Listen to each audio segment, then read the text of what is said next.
This is hell.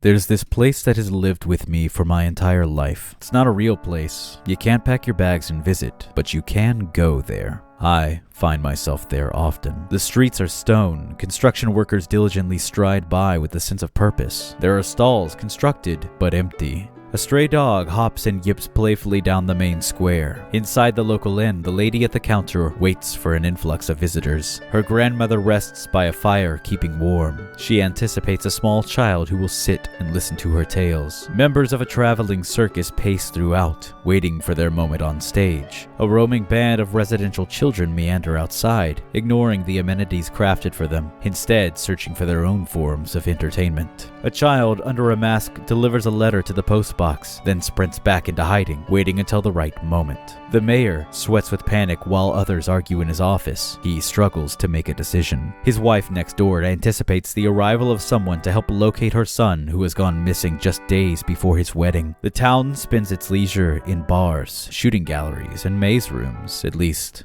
one would assume so. The owners of these stores patiently await their next customer. Typically about this time, the city would be bustling with visitors. Instead, it seems strangely empty. The whole town is perpetually waiting for something that is impending, something that will never arrive.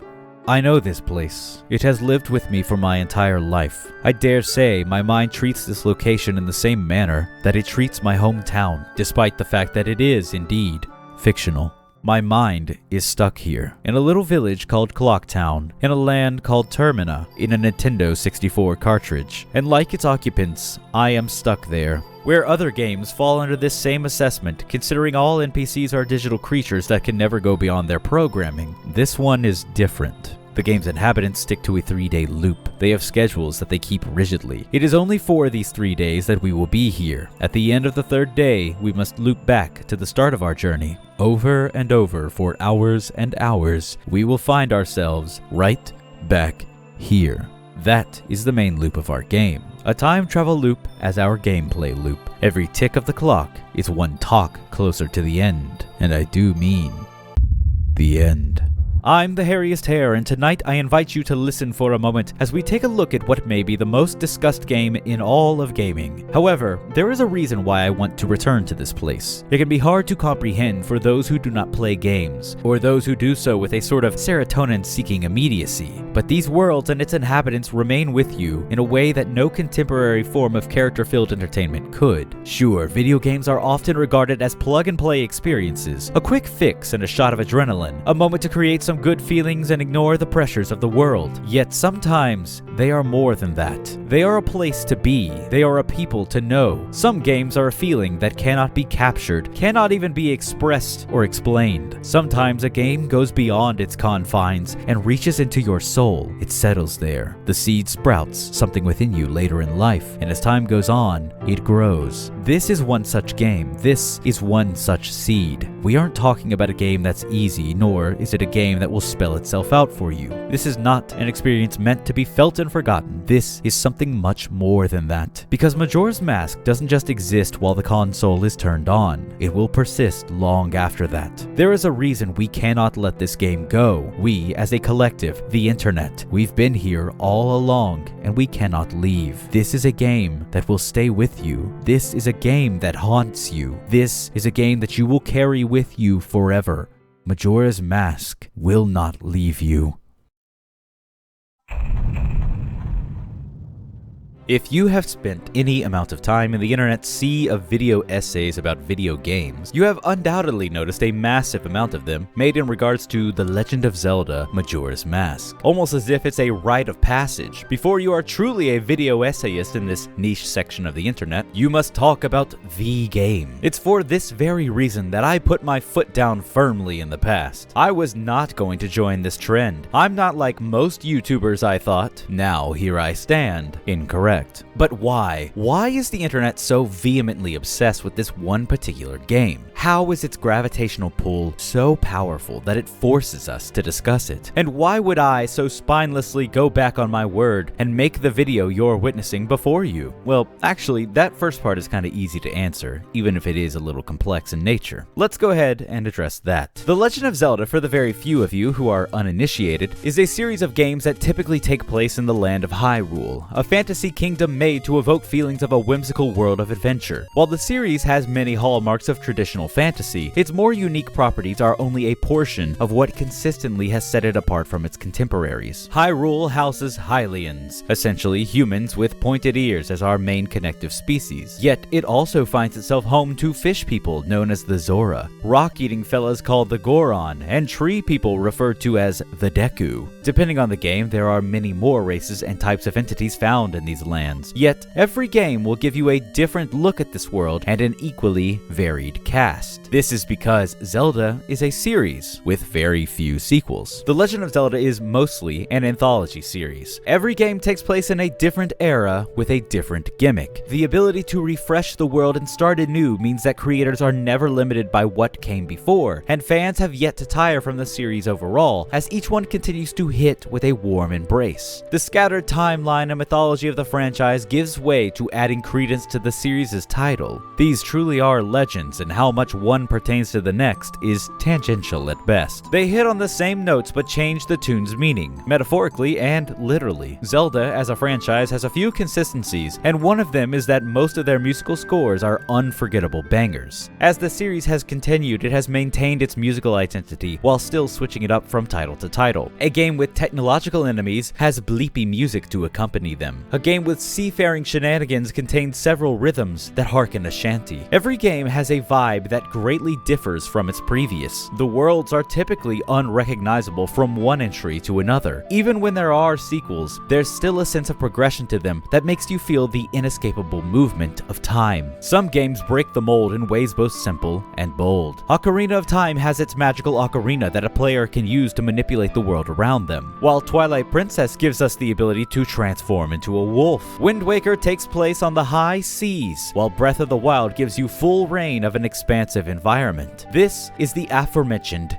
gimmick. Each game continues to hold its own in the vast ocean of video games because, when making a new Zelda title, Nintendo are surprisingly willing to ignore established norms. This doesn't just help them stand out amongst other games on the market, it gives them the long-lasting ability to outlast each other. Every entry in The Legend of Zelda has something that the others don't. Every game feels different in both gameplay and general vibe, ensuring they last the test of time, equally ensuring that few people treasure the same one as their favorite. While the worlds and their identities differ, a few elements always remain the same. There is always a Link, our protagonist, and there almost always is a Zelda, our princess. But what's so special about this one? Why does Majora's Mask call for so much discussion? What exactly is so special about it? The differences that set Majora's Mask aside from the other entries of its series starts with that last point. Outside of one tiny appearance in a flashback, there is no Zelda in this game, which shouldn't be too big of a deal. Zelda is usually just the goal of the game, save the princess and all that. So by ditching her, Majora's Mask gives itself the chance to create some real motivation and stakes without relying on the same old. What's surprising is how, by including her in this one instance and that's it, her absence becomes very prevalent. A world that was starting to feel familiar is now missing one of its most important landmarks. But there's much more to it than that. Much more. Majora's Mask across the internet is so widely interpreted, being given a sense of meaning and presence that no other Zelda game has ever been treated with. Heck, I'd argue that few other games in general have been given the lavish treatment that this one still receives to this day. Few other video games are interpreted like Majora's Mask because few other video games leave themselves open to interpretation like Majora's Mask. Where other games are extremely literal, no one thing existing without a purpose, Majora's Mask leaves many elements unexplained. From its opening moments full of trippy imagery to its closing scenes featuring masked children playing in a disconnected setting, there is so often a what in Majora's Mask, but we are left on our own as to wonder the why. A lot of older games have this effect. They encourage you to intuit things. When a character lifts their polygonal mitts and insinuates they've handed something to you, there's almost never anything in their actual hand. Games just expect you to use a bit of imagination. The further back you go in video game capabilities, the more this is asked of you. But even just one game prior, Zelda was able to prove that games don't have to operate that way. Ocarina of Time went above and beyond in a lot of its visual storytelling and worked triple time to ensure the player understood the ongoing story as it unfurled. Majora's Mask doesn't lose a step in this area, not at all. There are several moments where the cutscenes are framed like a film. The models on screen contain mannerisms far beyond what is necessary to get emotions across. The lengthy spouts of dialogue don't relent in their effectiveness whatsoever, but there is occasionally something odd about all of it. Sometimes something happens, and it's unclear what it was supposed to mean. Was that programmed intentionally, or is it an oversight? Characters sometimes speak in absurd structures, and their words often betray their current predicament, and their current predicament is quite grim. Is the dialogue supposed to feel dreamlike, or is that just a result of the translation? The thing to truly note is that there is a genre in video games that typically uses these tricks to an effective degree, and that is horror games. Majora's Mask is no horror game, but that doesn't mean it isn't unnerving. It is a game that is lavished in dark imagery. Death is not a discussion glazed over. It is something built into the mechanics of the game. Whether implied or literally witnessed, there are individuals dying, and this game isn't going to hide that fact from the player, no matter the age. Far more harrowing is when Link puts on the masks that grant him the abilities of these deceased individuals. He screams in agony.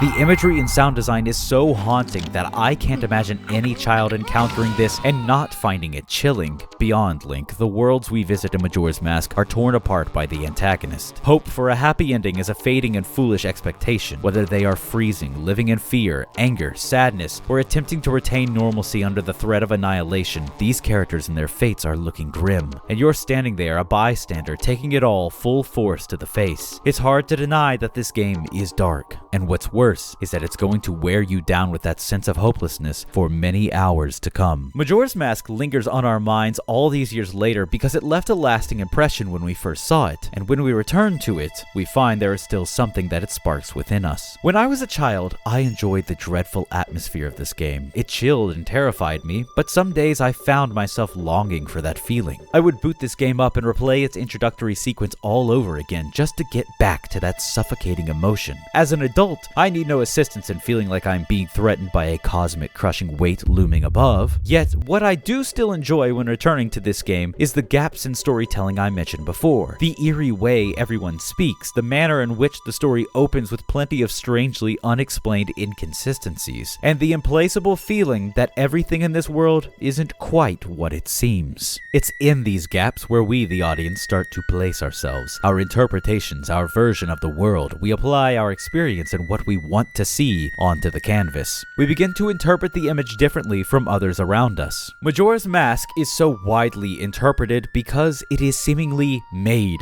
to be interpreted. At least, so the internet thinks. These gaps are here because there lies something deeper. The parts that don't make rigid logical sense are that way because we should be looking at this with insight rather than basic understanding. If you keep these insight goggles on, Majora's Mask and all of its gothic horror seems to jump out at you. The recurring motifs of death, rebirth, and learning to move on from grief stand out so clearly that you begin to convince yourself that this is clearly what the creators originally envisioned. Yet there is much more to Majora's Mask than this. And that brings us back to the second question. Why am I going against my own wishes and making this video?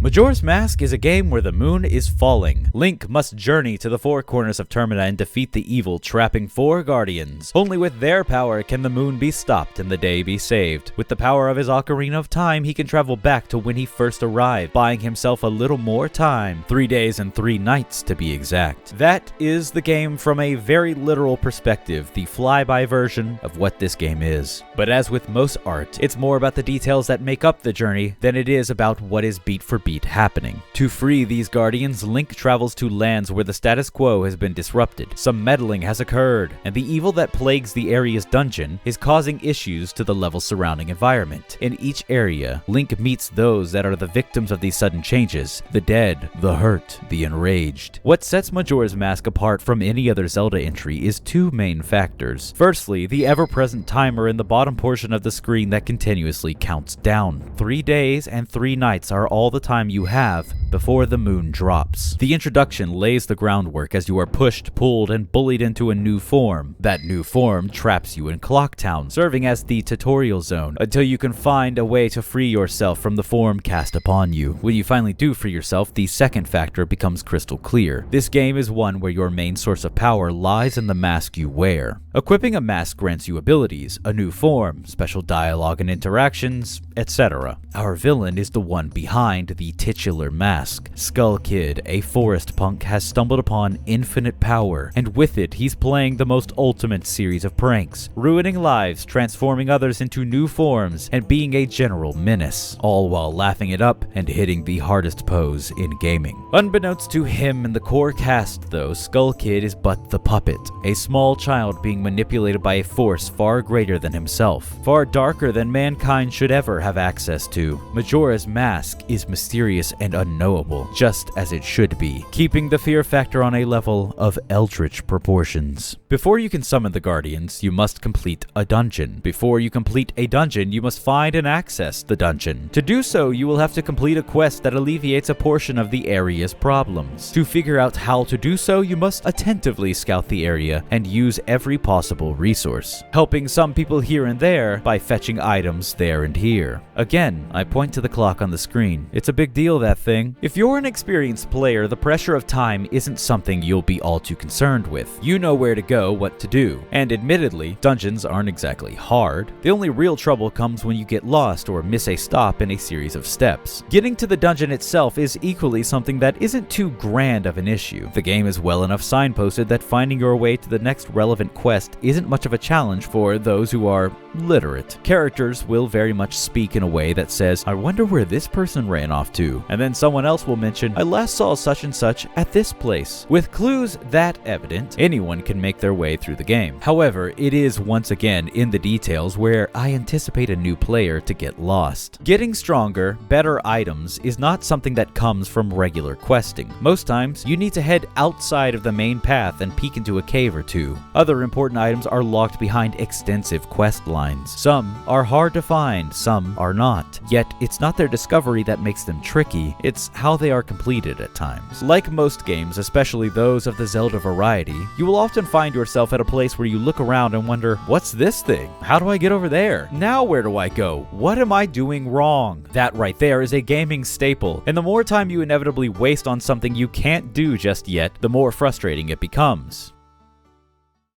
Do you see where I'm going with it? Sometimes you can make it deep into a quest before you realize you do not have the item needed to continue. Sometimes you can enter a room and know for a fact that something is going on here, but you can't figure out how to make it happen. Other times you can sit through some dialogue before you realize, I'm not supposed to be here just yet. While the payoff will eventually come, and you will feel the rush of all that tension being relieved much later when you complete the quest that once frustrated you, doesn't make it any less defeating in the moment. Not because you look stupid, not because you aren't equipped, but because you just spent precious time on doing something that you never even needed to attempt. After all, failure just means you shouldn't have tried. Majora's Mask's timer staring you in the face for the eternity of its gameplay isn't just ugly for game footage, it's an absurd amount of pressure laid on the shoulders of the player. Every action, or in some cases inaction, carries with it a weight that most video game actions do not. That pressure is either something you revel in, or you submit to. And as the game counts down to its finale, while you have the ability to return to the first day at any moment, you also have the ability to ask yourself, would that be a wise use of my time right now? What if you missed something? What if there's a corner you didn't check? What if you missed a single stray fairy in this dungeon and you have no idea where you haven't looked by this point? After all, every time you do return to day one, everything is reset. Quests go back to their original state, items disappear. While Link will be able to keep some things like new weapons and masks, bombs, rupees, arrows, quest items, and those damn stray fairies will return to the ether and you'll be left with nothing. So do you hit the reset button now, or do you go a little further? Which one will waste your time time more. That clock in the middle is weighing on you whether you notice it or not. One incredibly impressive thing to consider about Majora's Mask is just how much game there is to play. With a system that operates on a time loop, you'd suspect that the timer might be implemented to hide the fact that there isn't much game in this cartridge. Forcing a player back to the spawn point over and over would be a good way to artificially extend the timer. On top of that, all the menu popping you have to do to get from one mask to another to an item, and then now you gotta switch that with this. No,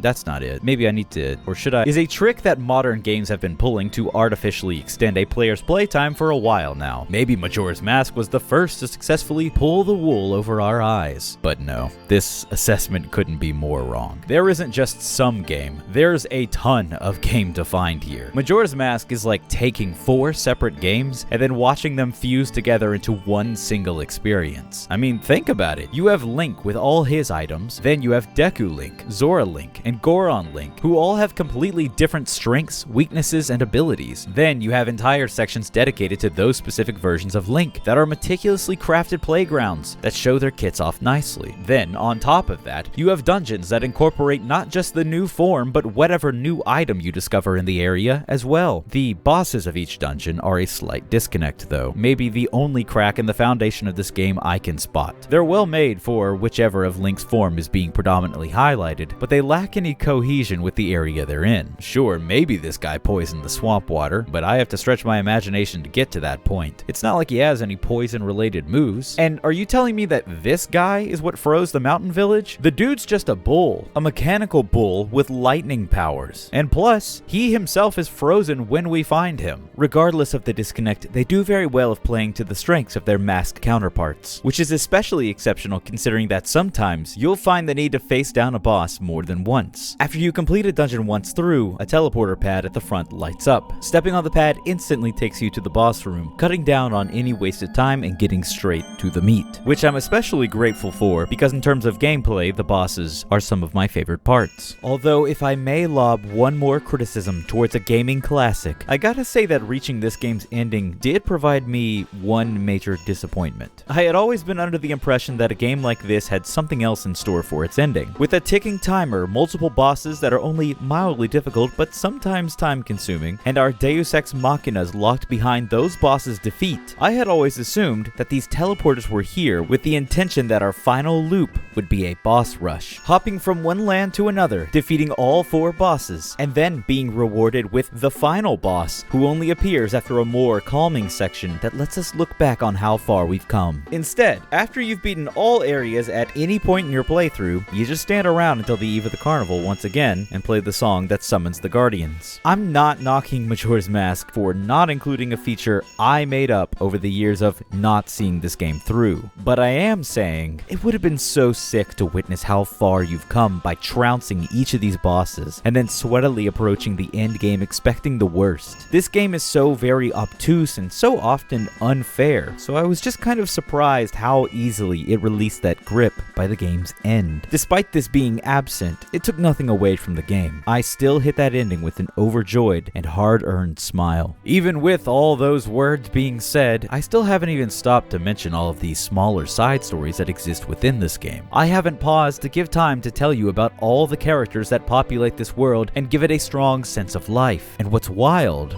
is that when I think of Majora's Mask, I don't even think about the dungeons. I don't consider how cool the forms are. I'm always thinking about these guys and their daily lives. This isn't a game that exists in my mind because of what it serves as a video game. Despite saying that, I don't want you to discount how much of a full-on video game we're talking about here. Majora's Mask clings to the recesses of my brain for some other, more complex reason. A reason that comes not from my actions within it, but the experience I walk away with. What it is as a piece of art. Majora's Mask is a painting on a canvas, and I need not go near it to know that it speaks to me. For as long as I have existed, I have felt a movement within me that is informed by this game. For as long as I have lived, I have carried a piece of it with me. But why?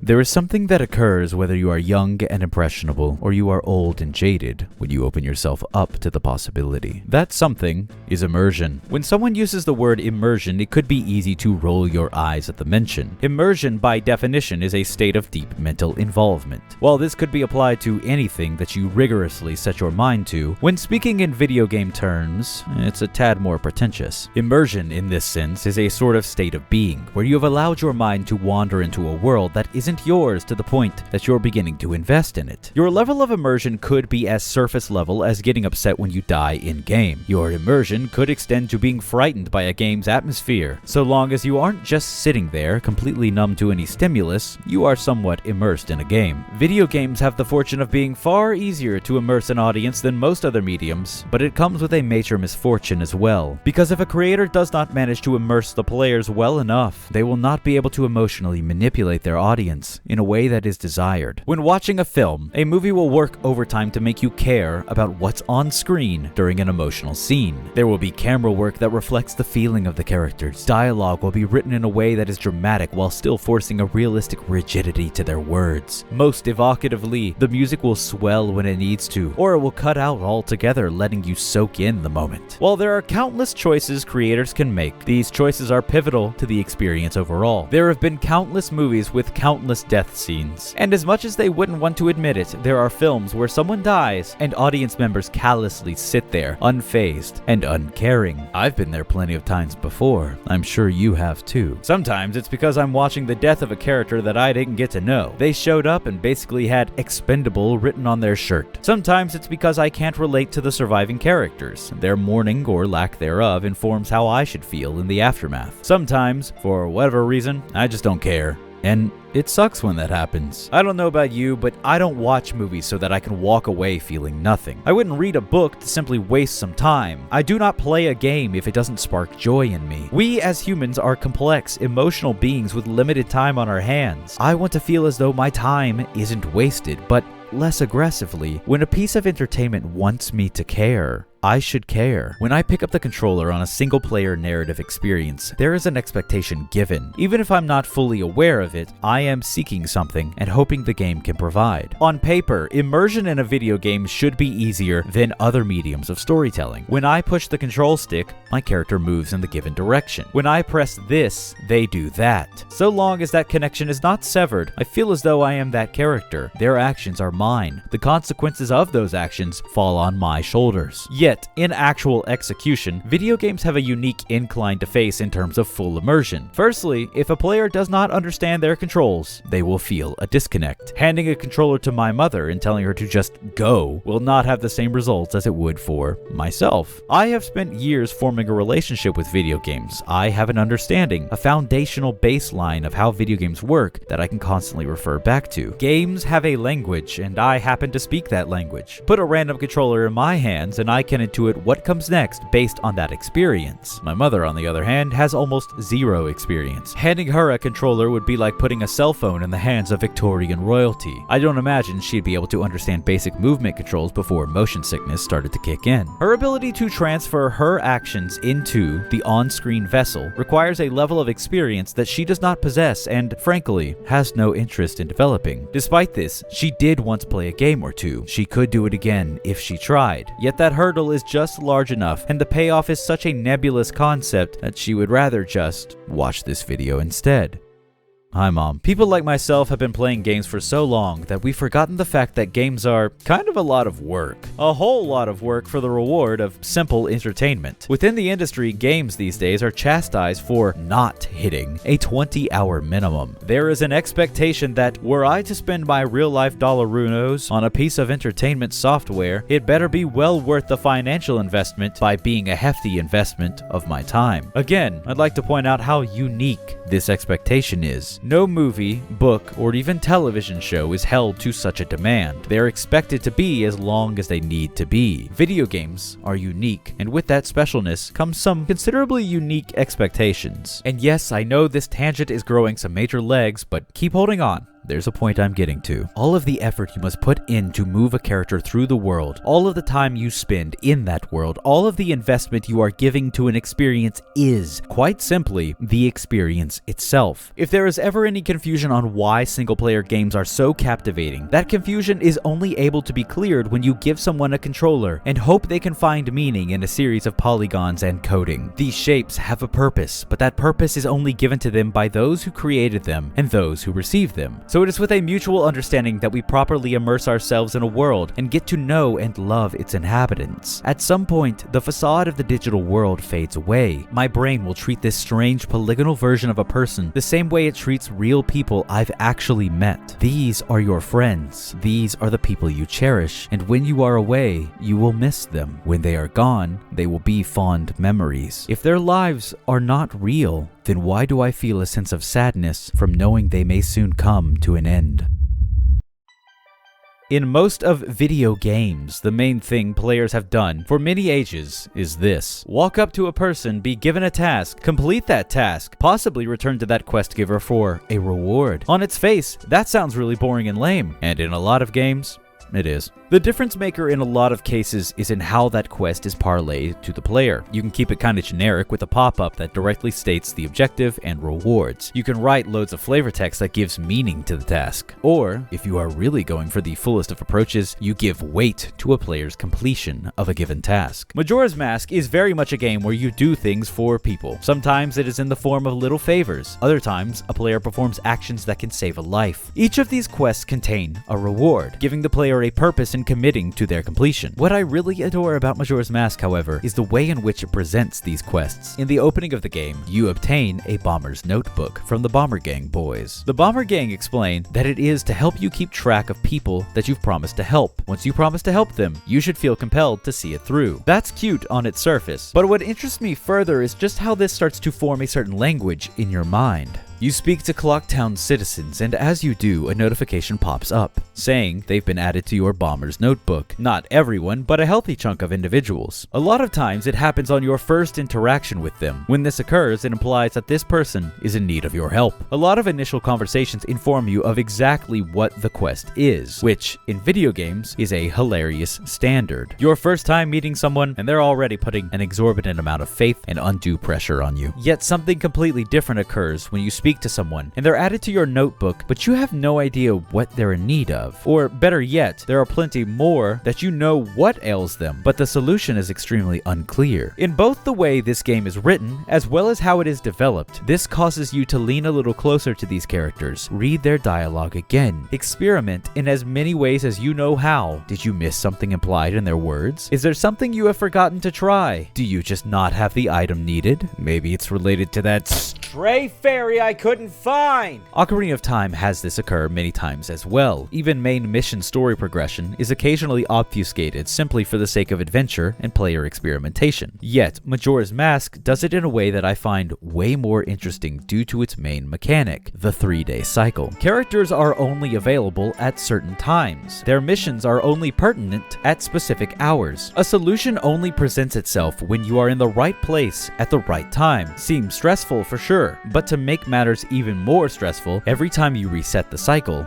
you reset your progress. If you found only a part of the quest, then you will have to start all over again with nothing but knowledge to show for your efforts. It can be frustrating sometimes. You may even find yourself dedicating an entire 3 days and nights to the completion of one singular quest line. More often, you don't even have a choice. There are quest lines that do take an entire 3 days to complete. Only in the final moments before the moon crushes you can you finish an ultimately meaningless task for some random stranger. I say ultimately meaningless tasks for a reason. Most characters provide you with masks and items needed to progress through the game, or at least make progression easier, so it isn't meaningless for you. You gain from the experience, and even if you travel back in time, these items stay with you. However, once you travel back, everyone you've helped is reset too. Succeed or fail, no one is exempt from this reset. It would not be possible to do all these things at once. You cannot save everyone, and even if you did, that doesn't leave enough time to stop the moon from falling. These tasks are ultimately selfish and hollow, as none of them mean anything by the end. But by that point, you're already here. You cared, you helped, you got invested, and now you're gonna get hurt for caring so much. But that's what I think is so beautiful about it. Just the sheer amount of dedication a player has to commit to understanding a character's schedule, equally ensuring that they have every piece that will assist in that quest line's resolution. It is an absurd amount of work sometimes, especially when you commit to playing without a guide, but there's an intimacy that is formed with these characters when you play this way. Listening to them, trying to understand what they need, failing, trying again, wanting to help the moment you realize they need help, but not having the resources to do so. It feels, to me, familiar, hauntingly familiar. It feels real. By helping these denizens, we are slowly helping the world. Piece by piece, little by little, every good deed done is meaningful. A message that is all too important in a dying world. No problem is too small, no task is too big. There is no amount of work that would outweigh the value of assisting someone, even if you're only doing it to see what helping would do. The savior of the world, a time-traveling hero, stops and helps who he can, when he can. There's something really beautiful and tragically comedic to it. The way this game connects you to its people, growing your fondness for them, fleshing them out as if they exist beyond clumps of data held in a cartridge, making you feel emotions for them, only to constantly remind you that every action you make might not matter at all. The elaborate storytellers of the internet have formed many theories around what they interpret the game to, quote-unquote, really be about. Characters surrounded by death respond to it in different ways. One theory attempts to posit that each area and its characters are representative of the stages of grief. They point out the Clocktown villagers' attempts to ignore their impending doom. Denial. The Deku King's rage over his missing daughter blinds him, almost leading him to actions that would have ensured her death. Anger. The ghost of Darmani, already dead, begs Link to use his magic to revive him. Bargaining. Azora in the Great Bay mourns for her stolen eggs. She stands rigidly still, bathing in a continuous moment of silence. Depression. In the valley, Link speaks with the dead, who insist it's time to rest and move on from what came before. Acceptance. The theory occasionally extends to the idea that Link himself is the one that is dead. These stages are the final moments before he lets go and passes on. It doesn't really make much sense, attempting to search for this hidden meaning inside a game, not to mention that the theory itself is full of massive holes. Yet,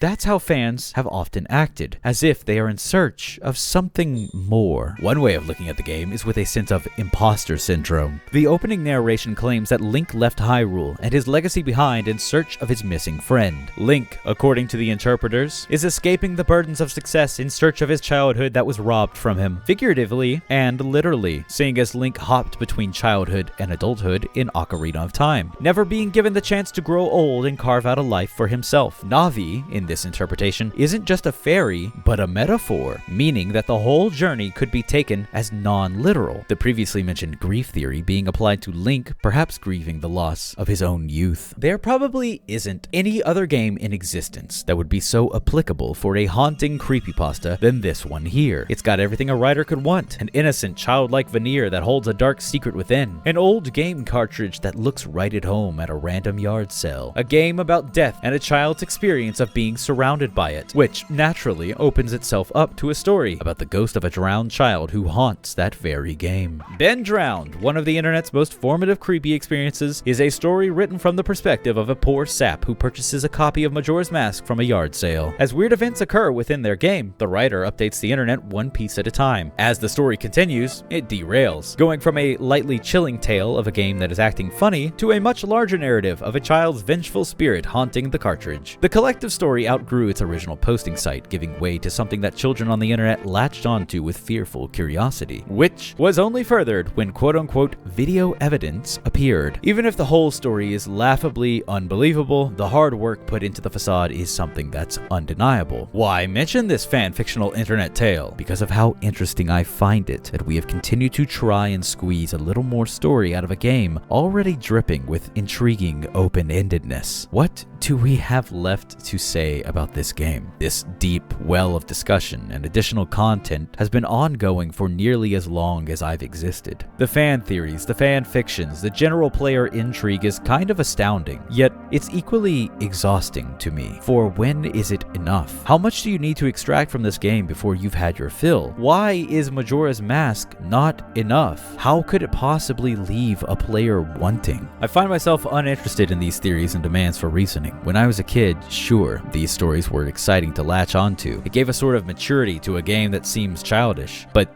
then again, is the game not already doing that for itself?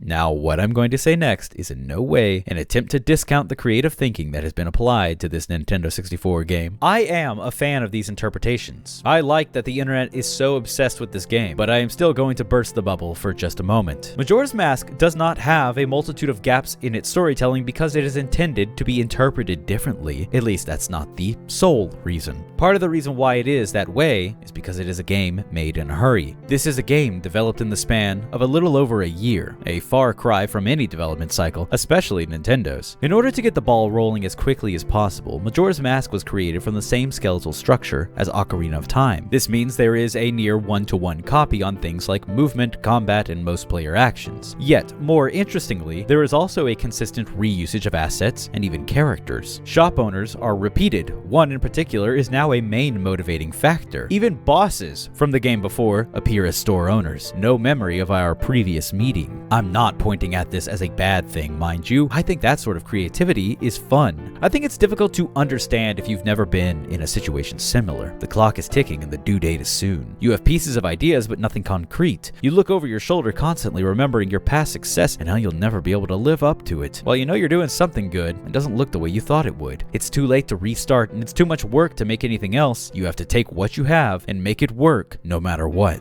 The immense reputation of the previous Zelda entry is enough pressure by itself, but to make matters worse, the Nintendo 64 was slowly dying off as less and less third parties were willing to develop games for it. During the development of Majora's Mask, each passing day came with it an immense amount of pressure. Across the board, Nintendo employees were putting in absurd hours to get this project out the door. Majora's Mask is in no way lazy. It's smart, it's clever. You can feel the rush in certain places, but the amount of love crammed into this game is far too abundant to be completely ignored. It goes above and beyond being a simple rehash and makes something new out of something old. But then, from a purely fan-centered, lore-obsessed perspective, how do you rationally explain that reusage? How come these characters just appear again, now having different names and lives? How do you justify this character over here knowing about Link, and then this one over here acting like they've never met, when they certainly have? The main antagonist, Skull Kid, speaks as if he knows Link when they first meet, yet no other character carries this same level of familiarity. None except maybe the happy mask salesman, who merely implies a knowledge of who we are. On top of this, the opening narration claimed that we are definitively the same kid from the first game. So then, why are we seeing all of these people once more? And why is this something the game refuses to address? It causes a dreamlike feeling throughout the entire experience. Faces you've seen before, but if they don't say otherwise, they're just playing the role of a stranger. According to certain fans, there needs to be a reason for this feeling. When they can't find one within the actual text, they fabricate a narrative outside of it. In reality, Nintendo is reusing assets. The development team had a limited amount of time to make this very sudden sequel, and the potential, according to them, needed to be seized with a sort of immediacy. The models in Ocarina of Time are already near perfect. Random nobodies on the street of Hyrule contain more personality in them than entire casts of games that came before. So what harm would come from giving them another purpose? So, copy, paste, boom. Now the characters live on in a new form, maximizing the mileage of a modeler's hard work. It is not because of this reusage that the community formed theories surrounding this game. However, it does serve as rather compelling evidence to claim that something unspoken is going on. If I wanted to claim that Link is experiencing some kind of dream, these inconsistencies serve that purpose directly. If I wanted to twist that a little further and claim Link was exploring the final recesses of his mind just before he perished, sure, there's maybe some evidence I could find in this game for that. The part that makes this both freeing and frustrating, depending on which side you are coming from, is that the game is so nebulous and uninterested in over-explaining itself that most theories are hard to disprove. And then, to make matters worse, if you do disprove them, you're just anti-fun. I, personally, am not anti-fun. I think these ideas can be extremely interesting to toss around. I existed during the peak of game theories, and even when they made little sense or were just outright the wrong way to look at things, I still entertained the thought because I found it, well, entertaining. That being said, there is one regard in terms of fan theories where I stop and put my foot down. While many of people throw out many theories, my issue issue is when one of these misguided fools attempts to say that their interpretation is the interpretation. Thanks to a multitude of interviews and reports, we are able to definitively tell you this game's sources, from North Korean missile threats to Buddhist philosophy to a German time loop film. Majora's Mask, just like any good art, is the culmination of countless inspirations. Knowing these inspirations can greatly inform a theorist's interpretation of a piece of art, as it does begin to let you peer into the artist's mind. Theories formed from this place come with a feeling of structure. Instead of just saying that it feels like this game is about Link being dead, they can specifically point to Buddhist circles of life and death as evidence. With these deeper inspections, they can say that this is what the artist intended. This is what Nintendo wanted us to interpret the game as. This is what Majora's Mask is about. But again, the problem is that young theorists, with creativity sparking from the brain, contain a very binary way of looking at things, and once they set their mind to something, it is hard to break them away from that thought. The fundamental flaw at the heart of the discussion, when someone attempts to definitively claim that this game is about something, is that they are missing a key point entirely. These theorists are under a spell, believing that if they bring sense to something senseless, it will suddenly contain more value. They imagine that once they provide definitive proof, the conversation can be put to rest. They think their theories mean something when the honest truth is, you can have all the evidence in the world, but in the end, your theories are meaningless. Majora's Mask is not about something definitive. It is about death, it is about sadness, it is about loss, it is about grief, it is about clinging onto your final scraps of hope in the face of the inevitable. It is about many things, not one thing. Those in charge of localization kept text in the game close to the original version. It is with explicit intention that Majora's Mask gives you emotions and leaves you with them. There is a certain level of care and trust that a creator passes on to their audience when they give them something more nebulous and difficult to comprehend. At the end of it, you are not expected to necessarily walk away with an answer. You are expected to have felt something. By highlighting this, I'm attempting to emphasize that what makes this game special is the fact that it has these bizarre qualities. Majora's Mask is not a puzzle to be solved. Once you have solved a puzzle, you are effectively done with it. Majora's Mask is more than that. It is a world to live in. It is a cast to die for. Furthermore, it's an experience that goes beyond itself. The beauty of these theories and discussion is not in what they definitively have to say about a work of art. The beauty is that we have a work of art that can spawn so many discussions surrounding it. When I said that your theories are meaningless, I do not mean to imply that you shouldn't continue having them. What I mean is that we are talking about a game that is not going to talk back.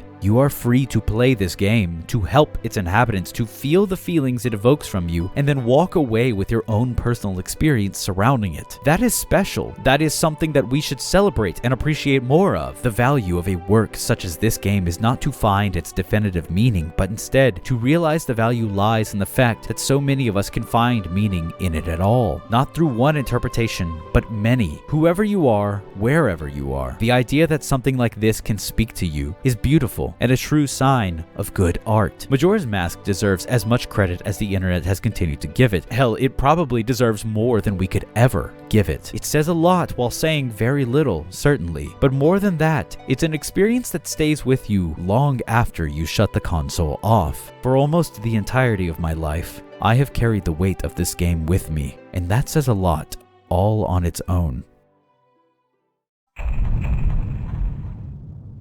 There is a difference between a place you go to and a place you live in. The locations you live in become rather mundane at a certain point. You know where certain places are, and after you frequent them enough times, they just become reliably standard. The people in that town can even become overly familiar. You could pay enough attention that a complete stranger's schedule becomes something you know well enough that it's no surprise when and where you see them again. Everything becomes comfortably familiar. Rarely is that comfort disrupted. When you visit a place, you try to soak in what you can, desperate to find your mainstays for when you will need them. Most of your time is spent looking around and admiring that which is new. Even when you're there for a long time, its consistent qualities rarely melt into the mundane. This city, Clocktown, found in a land called Termina, is something unique because it feels like it is both. I have been here enough times that I know where every store is. I know when they are open and when they are closed. I know who will be waiting at the desk when I arrive. I have witnessed enough of the people's daily schedules that I can predict most of their actions within a 3-day span. However,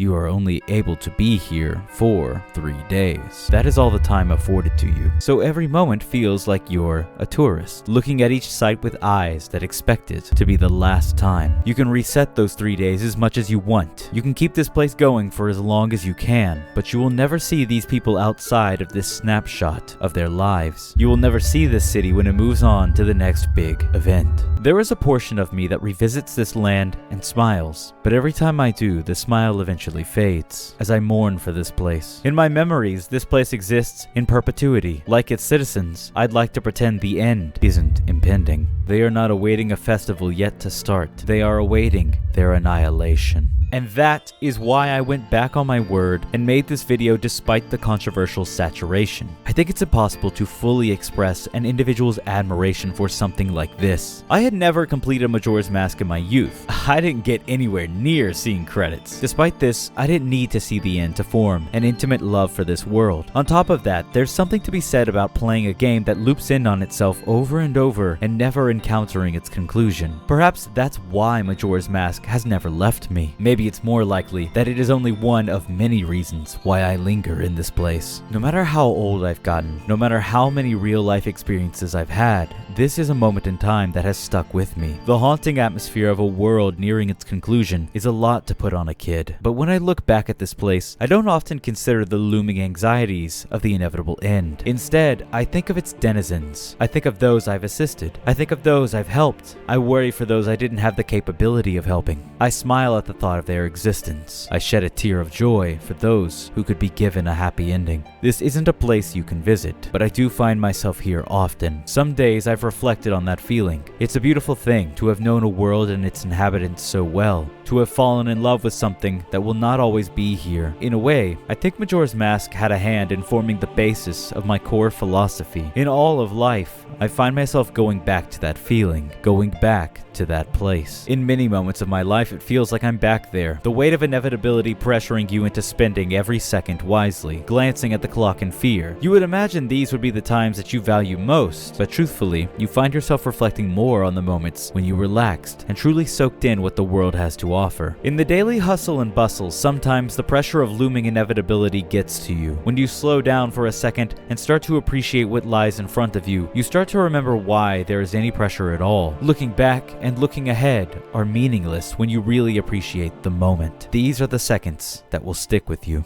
You can sprint through your daily life, completely bypassing anything that isn't your direct objective. Days can go by as you commit to the blind flurry of a mission you've given yourself. In that flurry, you missed some things. Only when you let off the gas for a moment do you see it. When did they build this place? Was this place here the whole time? After slowing down for a moment, your eyes start to readjust. There's beauty around you, always. This is a world that will be with you. It's always scary to realize that death is impending. You look ahead and know that one day you will not be able to hold it off any longer. With that particular pressure, the world starts to lose its meaning. Stare straight ahead. Get it done. Commit to your own life and your own goals. In doing so, you rob yourself the chance to slow down and get to know the people around you. You didn't get to hear their story. You didn't help them when they needed you. You looked big picture and didn't notice the people around you that could have fulfilled you all along. Now, it's too late.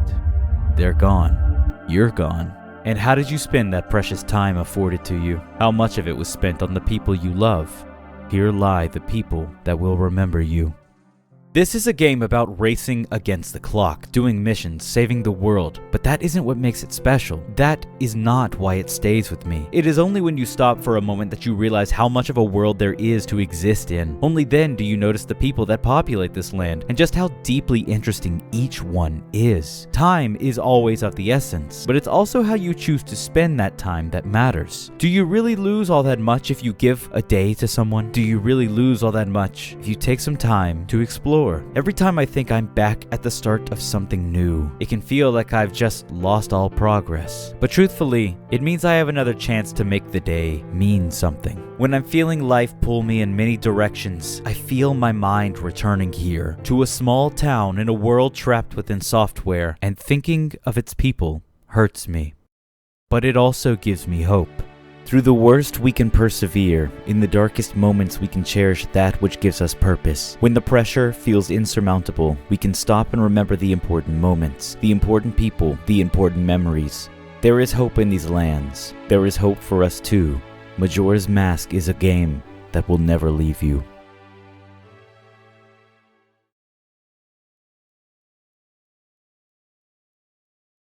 Whoa, hope that wasn't too much of a corny ending. Had to really throw it together there in the last half. Starting next month, the Patreon and members page will be seeing bonus videos such as reviews over some recent games and even shows I've been investing myself into. So if that's a good enough motivator to invest in me, then come check it out. Even if money isn't something you want to give me, Patreon is still the place to be. You can follow for completely free and get updates on what's coming next. Okay, and that's the housekeeping done. So subscribe, like, leave a comment, all that stuff. I hope you enjoyed this year's Hare's Haunting Hour, and I'll see you all in December with something I'm real excited about. Catch you in the shadows. Be excellent to each other.